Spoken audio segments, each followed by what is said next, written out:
and I was working a construction job. We were doing cement forms in Boston in the middle of summer, and I was miserable. I knew that after work that I called the Patriots just to see if they had an internship. Before I knew it, I was picking Mr. Kraft up at the airport and getting Bill Parcells his lemonade. The process. Winning Super Bowls was the result of a lot of great process.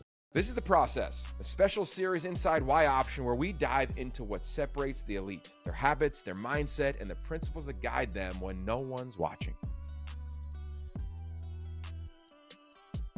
Welcome back, or welcome to Y Option Season 2. I'm your host, Yogi Roth. So excited for everything we have in store in Season 2. First off, we got to shout out our founding partner, founding sponsor, 76, keeping you on the go so you never miss a beat. And the content this season, I think, is going to be absolute fire. We're going to come to you every single week in your inbox. Go to yoption.com, drop your email in, and away we go.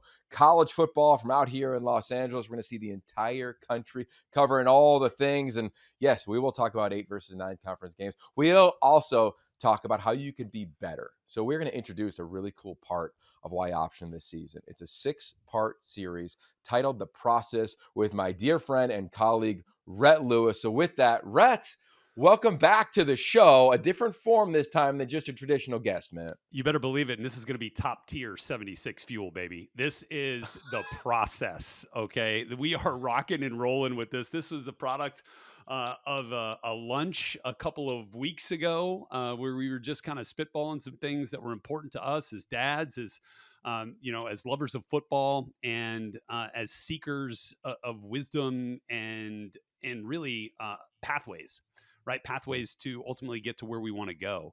And I think overlooking the ocean, by the way, overlooking the ocean, just so we know. That too. Yeah. There was definitely a piece of that was very enjoyable, and maybe it was the serenity there that kind of led us to this moment for us to kind of figure out, that there is a difference between average and elite, and between burnout and balance and chaos and clarity. And it really comes down to one word, right?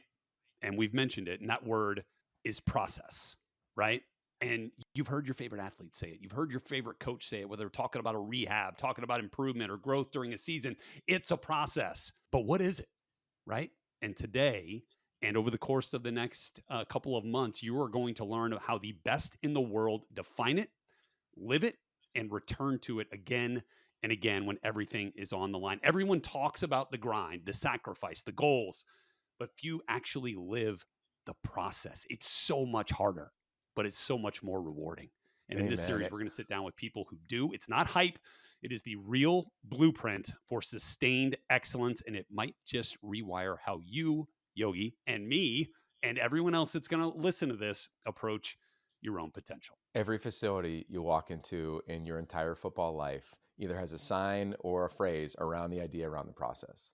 And while it can seem cliche, I think the work that all of us have done, you and I specifically around this, has led to no, it's real. It's real grounded paths towards excellence. And that's what today's guest is. His name is Mark Jackson. He's currently the athletic director at Northwestern. He has lived excellence everywhere he has been. He's a D3 football player at Colby College, then found his way into the National Football League in a way that literally you cannot make up. He ends up working for names like Parcells, Carroll, Belichick, finds his way out to USC, wins multiple national championships, finds his way to Syracuse, wins national championships. Shout out Jerry McNamara, Carmelo Anthony in basketball. Then jumps back into professional sports with the Raiders as the assistant GM, hits hard times, has to really evaluate his process back against the wall, comes back to USC with Pete Carroll, and then all of a sudden launches. Athletic director of Villanova, national championships with Jay Wright. Now, as we just referenced, at Northwestern. He knows excellence. He lives excellence. And what I love about it, I was there with him the day where Pete Carroll challenged both of us of all right, what's your philosophy, man? What is your process? And both had to go to work. I have sitting to my side the 52 pages that Mark Jackson wrote and the 36 that I wrote back in the day around what our philosophy, what our process is going to be, he's going to be able to unearth some of that. So today's inaugural conversation of season 2 of Y Option, and the first conversation around the process, is the athletic director at Northwestern, as always brought to you by our founding sponsor, 76, having you dialed, keeping you on the go, go, go, so you never miss a beat. So let's get right to it. Mark Jackson. Rhett, I can remember, I think it was 2001, and I got my first email at like yroth@pitt.edu, and it was mj@usc.edu. And it was Mark Jackson, who I had met many times working summer camps at USC. And he said, hey, give me a call. There might be something to talk about. And next thing I knew, my career was coming to a close a few years later. His career was just exploding. He was on his way to Syracuse. I came out to USC, but he has become like a brother to me on every level from 19 years old to now, mid 40s, man. It's been amazing. Incredible. And I'm excited to get into this here because, I mean, you look at Mark's path and you want to talk about some influencers who could write a book about process. From Pete Carroll, Bill Parcells, Jim Boeheim, Jay Wright. I mean, like the list goes on and on. I feel like we're going to learn a ton about, some things that we can probably do better in our lives and our process from Mark. So fired up for this, fired up to meet Mark and to get this connection rolling, my friend.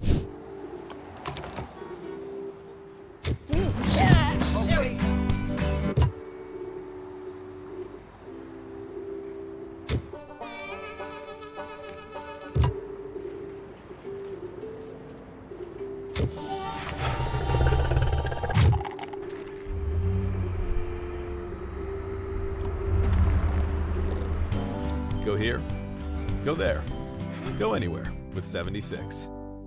All right, so here we go. Mark Jackson, welcome to the process. On behalf of Y Option, our podcast, man. Been a while trying to get you on, bro. Finally, we got it happening. Couldn't be any more excited. And Yogi, you've been an unbelievable friend for a long, long time, an extended member of my family. So awesome to see your success and to see you take off. And Rhett, just kind of getting to know you here. But I know Yogi thinks the world about you. I'm honored to be a part of this. And excited to share whatever it is you guys want to talk about. So let's go. Let's go. All right. So I'll kick the party off. We'll bounce it back and forth. So many memories, Mark, have come into my mind as we're preparing for this. Like I can remember literally a Christmas Eve when your wife walked into a living room and said, we're pregnant, and here comes number 4. Here comes Sean. Right? There's so many of those like special moments in my life, and I've often referenced to many people. You and your wife Trisha are like the expander couple for my wife and I, Amy. Like you guys just have always done things in a way that we've either tried to learn from or mimic or aspire to do. But some of that begins somewhere. And for you, as a guy who grew up in the northeastern part of the country, curious, like your process from then to now, there have to be some traits that have carried through. Yeah. So I'm kind of curious, like when did it begin for you to say, I need to kind of have a process in my life where I am front loading things that matter most? Yeah.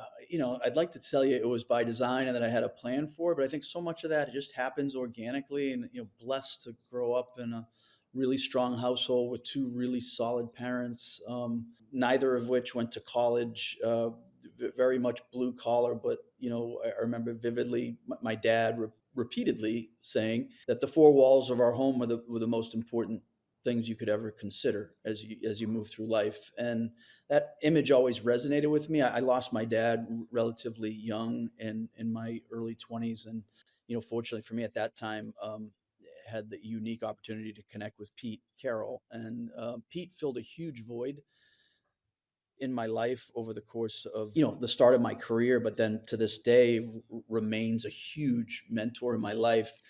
And as you know, Yogi, like Pete is such a proponent of doing that lonely work and figuring yourself out and looking back at those influences and what that meant as, first and foremost, as a human, as a leader, as a father, as a husband, as a friend. I mean, the amount of conversations I had with Pete at that critical time really helped shape the leader I am today.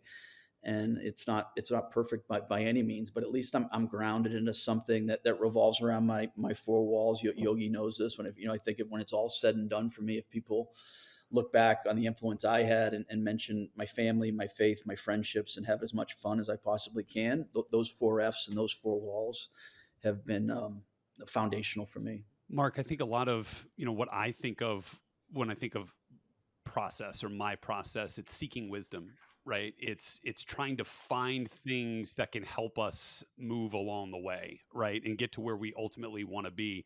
And I mentioned some of those great influences that you've had at the top, but I think we are all a product of our environments in some way, shape, or form. Are there specific lessons or specific teachings or pieces that you remember from some of those great influences? And look, it doesn't have to be, the top of the mountain in Pete Carroll. It could have been a high school coach at Zavarian Brothers, right? It could have been, from Colby College.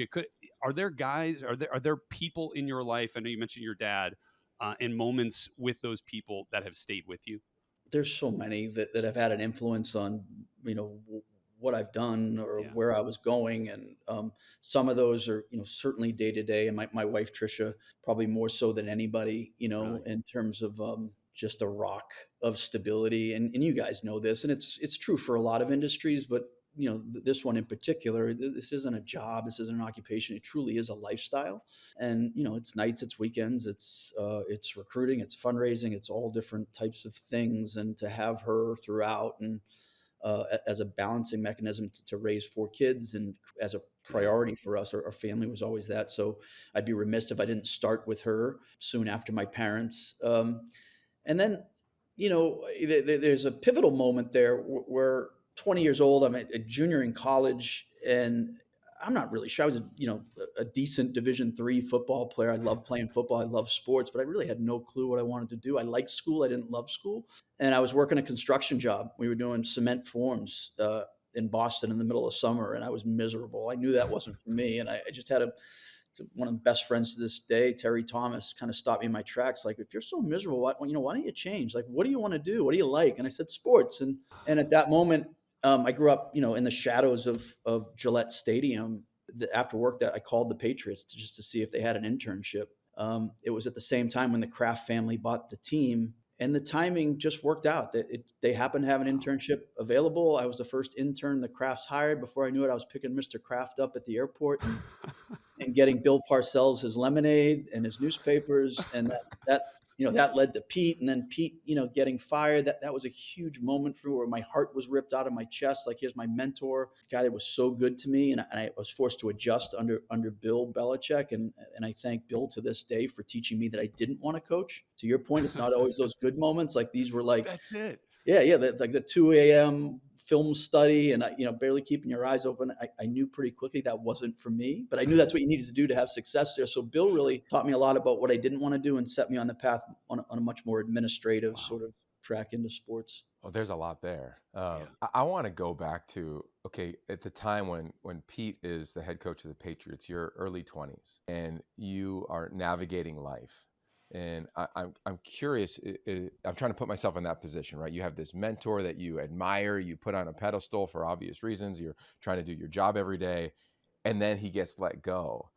How did you navigate that? And what did you learn from how he navigated that you carry with yourself now? Because you've been through a lot, right? You've gone SC, you saw a lot of ups and downs when you were with the Trojans. You win a couple natties at Nova. Now here you are at Northwestern, like a premier academic institution. Like, when you look back on that, I'm curious that process of how it may have impacted you as you operate your day-to-day now. Yeah, I mean, a couple of moments there, and Pete knew before we did as a staff that he was going to be let go. And I remember he had a message to the team in the locker room before his last game there at Foxborough, and it was deep and it was personal, and he shared with them just what it meant to coach those guys, and they sort of alluded to the fact that this was going to be the last time that was going to happen, and handled it with dignity and class that stood out. And then, as a Boston sports guy, right, I wasn't immune to the idea that it can be pretty critical, right? And this Boston sports media at that point had completely turned on Pete, and I was there every day. I saw the interactions and the press conferences and whatnot. And then when Pete walked out of that building on Monday, when he was formally let go, there's a line of media waiting out, and he, shook every one of those guys' hands in the eye. And I'm 20 years old. I'm losing my mind. I'm like, what is he doing? Those guys have been ripping him. Like, I was so defensive, but to watch him handle that moment with dignity and class and everything that Pete represents, it taught me a lot in the hardest of times to always hold your head up, and that there is some light at the end of the tunnel. And then the other real powerful thing, and Yogi knows this, I went to go visit Pete in that time when he was fired. He was still living in New England. And I walked into an office filled with yellow legal pads, just with his writing on it. And there was a John Wooden book, right? Reflections on and off the court. And, Pete shared with me the story, how he realized it was John Wooden. After 17 years of being a head coach, he finally won his first national championship. He said at that point, he slams the book shut and says, I'm going to figure myself out. And what he did is he wrote, and he believed, and Yogi knows this, like affirmation through the written word. This is the kind of friend I'm going to be. This is the kind of husband I'm going to be. This, if I coach again, this is exactly what it's going to look like. This is what my locker room is going to look like, my equipment room. This is the way we're going to dress. These are the kind of coaches I'm going to have, like everything, right? And and he's 46 years old. He'd been fired from the Jets and the Patriots at that point, but for the first time, he was really figuring himself out. And that I share that message with so many people, and the impact that had on me to figure myself out was really, really powerful. Wow. That is, and I think we see that now, and I'm so excited and curious to see how Pete brings those same principles to Las Vegas, to the Raiders, an organization you also knew, and thinking about those moments of hardship, right? And you've seen the full spectrum now, right? Because you've been at the top of the mountain with national championships, as Yogi mentioned, at SC, at Villanova. When you look at those moments after the championship, did you find that your process as a tone setter for the entire athletic department, right, at the top of the food chain there, did you find that your process was affirmed in winning a championship? Or did you find that now afterwards we had to go out and challenge it again? We had to challenge ways to make it edgier to get us back to that spot? Yeah, I don't pretend to take any credit for like the national championships. Sure. I think that's a direct reflection of the head coach. But I will say in the national championships that I've been around, the word that I center on, which I come back to a lot, is authenticity. And to watch what Jay Wright has done, it's very authentic to who he is. What Pete has done, very authentic to who he is. Very, very different in so many ways, but it's true. It's who they are, and that's a reminder to me as I lead the department, that I come back to who I am, and it's flawed. It's not perfect, but a lot of who I am tries to help support that head coach in their journey towards a national championship in a way that, again, is much more of a partnership than it is like a boss to a head coach, and that's part of the way that I lead. And that, again, that's reflective of my 4 Fs. So yeah, it did give me, justification that, I'm leading things the right way. Yeah. Something's right. But it's not always that way. That's I have a lot of other programs that aren't winning national championships. So What did you learn at the forks in the road? Like I could, you went to the Raiders, and you were with Lane, and you guys get let go there. That was kind of a catastrophe on a bunch of levels. You look in Seattle, I can remember flying up there with you. You had a chance to go up there and be in the front office. You chose to stay on the path that you're currently leading now in athletic administration. When you've had those, I'm sure there's been many more that we aren't privy to, but I'm curious, like, do you just go back to those 4 walls and you're like, all right, here we go.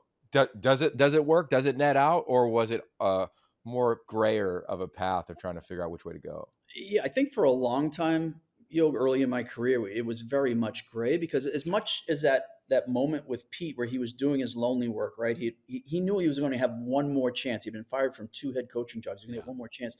He had to get it right. At that point in my life, I didn't feel that pressure. So although Pete was in my ear, and Yogi, this, like, he competes his ass off to tell you, like, hey, have you done your lonely work? Have you figured it out? No, I haven't, coach, but I have a full-time job at USC, and I'm in Manhattan Beach, and I have a full-time salary, and my wife's happy. And then it was like chasing money to build a company around marketing that failed on its face. And then it was like at the Raiders, I'm going to be a GM again. And it wasn't until I was let go at the Raiders, after 2 years, that my back was now against the wall, 35 years old and 4 kids.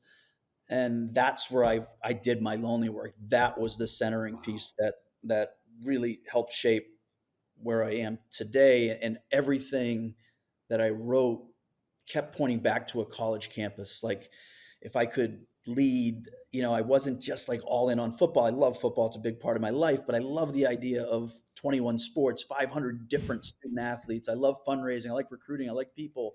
I hadn't figured really any of that out until my back was against the wall. And it's helped guide me to get on a path, and other mentors that helped put me on the path towards being an AD and on a college campus. I can't thank them enough, but Pete was always that central figure that I kept coming back to. Man, that's that is powerful. And I guess on those lines, like when you talk about that lonely work, what is it that you do? I know you're a big marathon runner. I don't know, is Chicago 25 on the list? Is it coming in October? No, okay. But what is it that you do that you feel like allows you to be the best AD for Northwestern, to be the best to be the best husband to your wife, to be the best dad? Like, what do you need to do personally to be that way for those people in your life? Yeah, still, the lonely work is still a huge part of the everyday to me. Like, to find that time, and I get up early, Yeah. and I write. I still write. I'm pretty disciplined about having, this book is right here. It's always with me, and it's not like I sit there and write like a narrative every day, but I come back to my 4 Fs, about where I'm at with my family. Right now, we're all over the place. My wife's in Philly. I'm in Chicago. I got 4 kids all over the country. So it starts there, and like, am I being disciplined with my diet, my workout? Am I doing the things that I want to do? My reading? Am I doing all the things? And then it focuses on the objectives of the department, which are really simple and ones that guide us day in and day out, and make sure that I'm communicating those objectives to my team accordingly. So that's kind of how That's awesome. I have some form of self-discipline in my life. Am I perfect with it? Absolutely not, but I try to be. How do you navigate like tough decisions?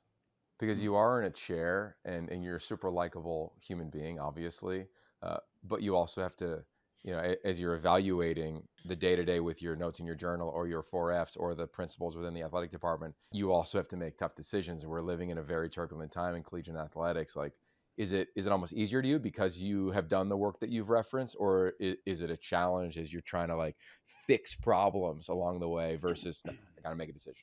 Yeah, look, I'm not a confrontational person. Like, I want I want to be liked. I want to say yes. I want to do those kinds of things. But if I'm going back to like my most important F, in my family, in a lot of ways, right? Like any family, you got to have tough love. Yogi and I, we just talked about, my 5-year-old, when she was crawling into bed with us, still, because she wouldn't want to sleep in her own bed. Like, that was a hard decision. I stayed up all night keeping her out of the room as we share parenting stories. But in order to have, a structure that is fair and balanced and competitive and forward thinking, innovative, yeah, you have to make hard decisions. And right now, our industry is full of them. We just had to make a decision on, I have 21 sports, and some are going to get revenue sharing and some aren't. That's a hard decision to make at a place like this. And you have 500 student athletes, and you want to be competitive. And we're not going to take any steps backwards, but some are going to move forward quicker than others. So those are the realities of the world we're in, and higher ed right now is in a tough place. So we have to be cognizant of that. Mark, I got an easy one for you here. Yeah, finally. Yeah, real easy one. We can't settle on something and keep it for a long period of time in collegiate athletics. We just started the college football playoff, and now we want to expand again. We want to expand the NCAA tournament. Why can't we find the right process for crowning a champion in men's basketball and football? Yeah. I think, in my opinion, it comes down to the self-interested objectives of each institution, right?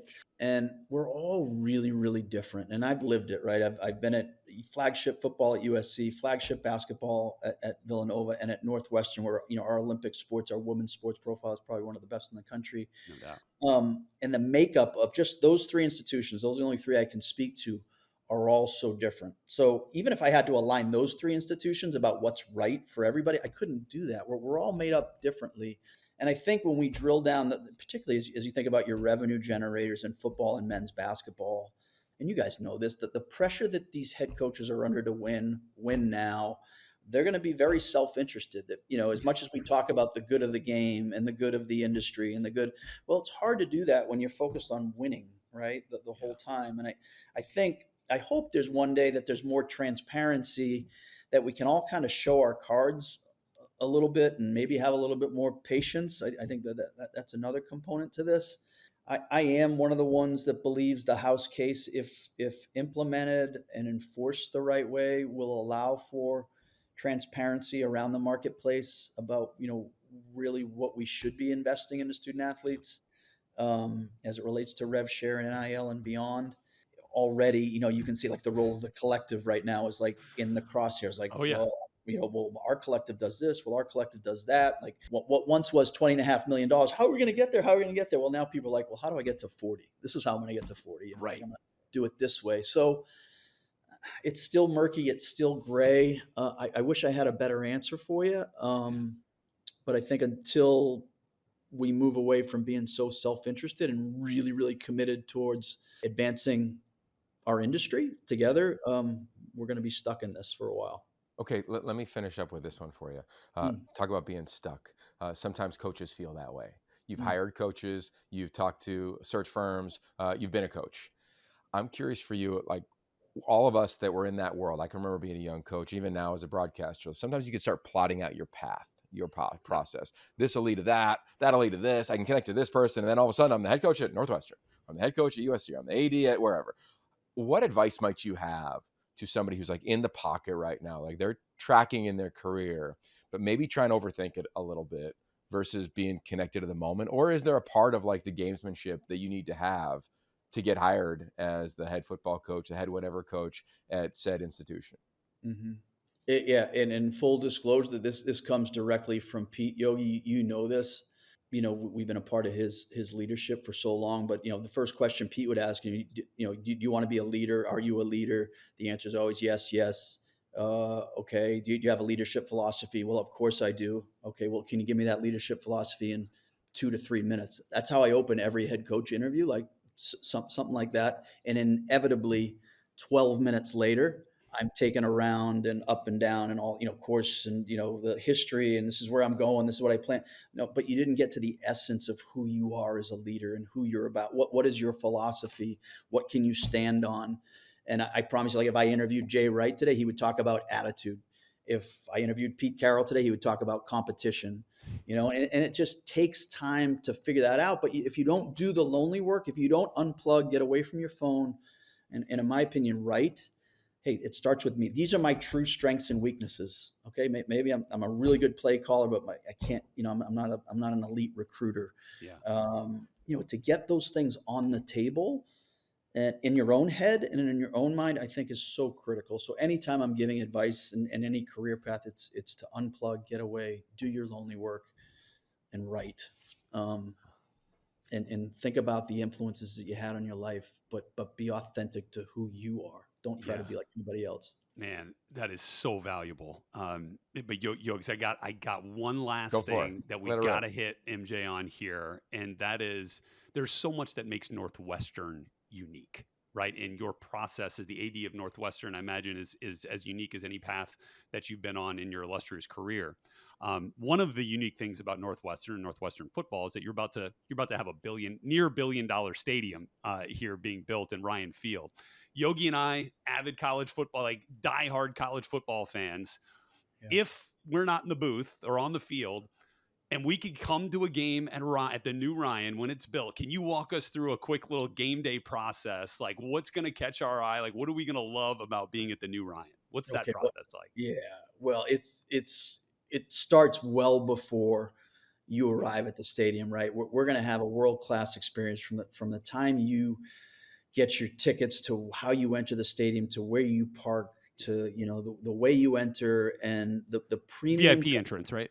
Yeah. At least for us, right? Okay. Yeah, under the bowels of the stadium for you, Rhett. I'll check your donation level after Copy that. the podcast. I want to see where you both are. But look, we're reimagining the game day experience. There's nothing like it in the country when this is all said and done. You're right. It's $1 billion stadium. The investment into structural steel to create this intimacy, which is much more like a basketball arena outdoors for 35,000 people, investment into audio visual, all those kinds of things. It's never been done before, in college football. And we're going to approach every element of the experience that way. When you walk in there, we want it packed in purple, and to create a home field advantage for Dave Braun that's unlike anywhere else in the country or any time in our history. We want to connect to the Chicagoland community. We're the number 6 institution in the world in a world-class city of Chicago with $1 billion stadium that combination and playing in my opinion, the most competitive athletic conference in the country, all those ingredients are going to Mine make too. a really, really unique experience. And it's not easy. We have a team of folks working on this every day. The Ryan family, I'd be remiss without saying, when you look at their contribution, not only to college athletics or to Northwestern, but just their gratitude and giving across so many different sectors of society. I mean, it's an amazing family, and to see their commitment towards something like this has been phenomenal. So we work hand in hand with the Ryans every day to make sure we're going to deliver on a world-class experience for both Northwestern and beyond. That's I'm so sold, good. Yogs. Yeah, well, Thanks, I'll tell you what, Rhett, when we get a game there this We take a year, week off. well, I'll tell you what, we got to go with Mark because he took Yeah. me through it was like an evening walk, right, MJ? We went through, it was Yeah. like mid-season Oh, last that's year, awesome. walked the camps, got up early, got on the water, maybe we got a Yeah. stand-up paddleboard. Let's You go. know, There you go. all the good stuff is You're happening there. It's a beautiful campus, Mark. Congrats on Yeah. the job. Yes. It's media days, so we're going to see you Let's in go. Vegas tomorrow. Yes. Juiced up for football? I mean, I know you love all sports the same, but Yeah. juiced up for Yeah, football? look, I'm 11 months in, so I hit the ground running, and September 1st, I think was my first day. So it was just such a whirlwind, a blur. And now, I'm here, I'm grounded. I get to go to the weight room every day. I was just watching the guys train outside and get to know personalities. It's just such a different feeling going into this season. But as you guys know, it's a bear. This conference is a bear, and it's exciting. Yeah. But we're ready. We're getting Look, ready. any conference that plays 9 games, it is a There you That's all, go, that's all we're bear. You know asking. what I If you mean? don't mind, There you go. just There you not go. that hard to have equity in a sport, folks. Not that hard to our friends in the South, if you That's don't the mind. talking point for tomorrow at the big. I think you're right. Yeah. I Good mean, point. golly, Hey, Mark. but the doors are always open to you both. You know that, right? Come on by. Thank We'd you, love man. to have you. We'd love to have you. Done and done. Congratulations. It's Thanks. amazing. September 1st, a year ago, you started the job. You just talked to the entire staff at the Big Ten Network, not even a year into the job. That's I know you incredible. killed it there, man. And thanks for Yeah. coming on this. Can't Yeah. wait to see you in Las Vegas. All things Big Ten football, all things Y option, the process right here. MJ, thank you for the time. You bet. Go Cats. Go Cats. It's the Afterglow. Rhett, Lewis, Yogi, Roth. That was Mark Jackson. As always, big love to our founding sponsor, 76, keeping you on the go, go, go, so you never miss a beat all year long here at Y Option. Rhett, this was the inaugural episode of the process. This 6-part series we're going to do within Y Option all season long. Curious your biggest takeaways, lessons learned from Mark Jackson.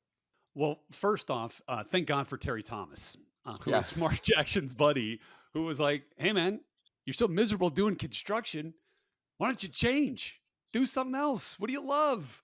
Which was just the boost it felt like he needed to cold call the New England Patriots, ask for an internship, which led him to a position with Pete Carroll, which led him to Bill Parcells.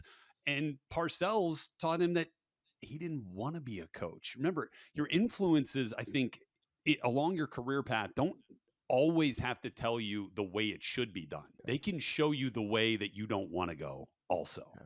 And I think that is a really valuable lesson in this path and this process, especially for Mark, which kind of kickstarted his role into administration, which has now led him to one of the most powerful positions, in college football as the AD at Northwestern in the Big Ten, which to me, that was a marquee takeaway.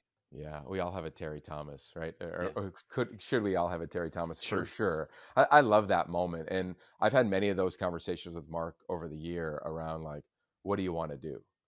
I can remember being 19, 22, 26.